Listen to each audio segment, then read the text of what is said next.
Now, if it didn't come from a bioweapons program or if it didn't come from their lab, it still came from their decision-making. Their decision-making to hide this and to lie to everybody about it. We have numerous studies out there led by Southampton University in England that says 95% of the deaths, 95% of the destruction, starting with the innocent Chinese people, would have all been avoided if these devils had just done what any responsible government or any responsible human beings would have done. And that is tell the world we have a problem and we seek your help to solve it. They didn't do that. They covered it up and they lied about it. And then they exacerbated it. They made sure that innocent Chinese people flew all over the world when they didn't let them know that, hey, we should restrict travel. They vacuumed up the PPE to make sure that they would be even harder in places like Italy, that the gating event was going to be protective equipment for people who both test for the virus and those who care in the ICU units. What they've done is incomprehensible to decent people. And here's why. They're not decent. The leadership of the Chinese Communist Party are among the worst dictators in history. It's time we stop playing games. You know, Secretary of State Pompeo was on TV, I think it was last week in the Bill Hemmer interview. He was talking about, people are starting to negotiate or they're starting to call for the CCP to release all the information, all the data about the origins of this virus. It's time to stop asking. We're not a supplicant, and the American people in this great republic cannot be supplicants, cannot be a tributary state to an evil dictatorship like this. It's time to demand. It's time to demand on the behalf of the Chinese people. It's time to demand for the American people. And most importantly, it's to demand for humankind, for mankind. This is outrageous what they've done. It's outrageous how they're trying to change the conversation today. Their behavior is beyond reproach. And so an action step to me that has to happen immediately should be that the President of the United States demand give them 72 hours.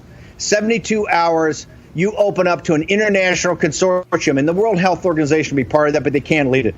It's got to be led by the best scientists in Hong Kong, Taiwan, Japan, India, Europe, Canada, the United States, Africa, Latin America, the finest virologists, the finest epidemiologists in the world have to have full access to Wuhan, have to have full access to all the P3 labs.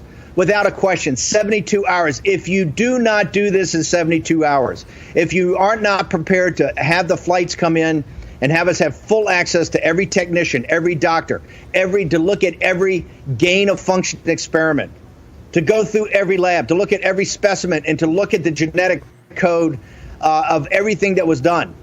If you're not prepared to do that, they should be immediately in Hong Kong cut off.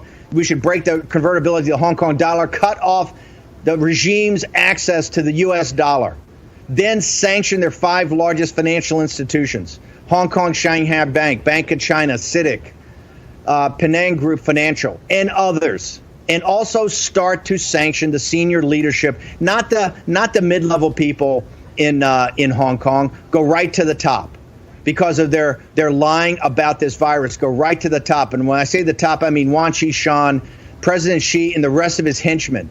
And then, besides sanctioning them, start to seize their assets in the United States and in the United Kingdom. These people are, but you think they dwarf in wealth the people in Kuwait and Bahrain, UAE, and Saudi Arabia. The Gulf Emirates are nothing compared to the families that control the Chinese Communist Party. Their assets should be seized immediately in places like New York City and London.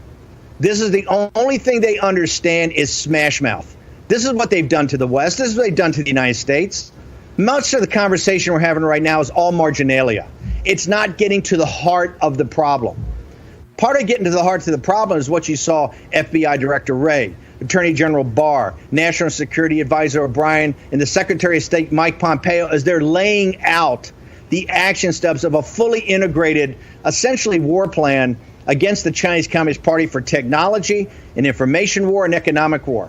And you've seen Secretary Esper and the Joint Chiefs of Staff with the carrier battle groups now in the South China Sea and the Straits of Taiwan, other military actions. You've seen our allies in the United Kingdom talk about forward deploying Her Majesty's ship, Queen Elizabeth, this new brilliant aircraft carrier and a carrier battle group to Singapore or the South China Sea. You've seen Australia. You've seen Japan. Japan's talking about 30 submarines to add to this alliance. You see on Chinese-occupied Tibet, where the Indian army under the leadership of President Modi is leading India to not back down to the Chinese Communist Party. Throughout the world, this is happening.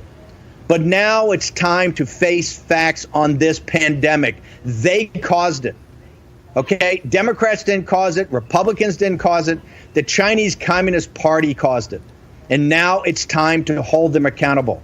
Every day that goes by is just another day that they think they've got a victory.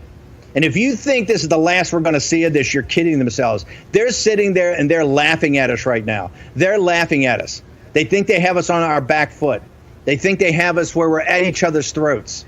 It's time to put that all aside and focus on the enemy. Remember, how we handle this pandemic is the other side of the coin of what Barr and Mike Pompeo are doing. And it's time for us to focus on the enemy of the Chinese people, the enemy of the American people. The enemy of mankind is the senior leadership of the Chinese Communist Party and what the Chinese Communist Party represents and what it does in China throughout the world. It's time for us to now take that on.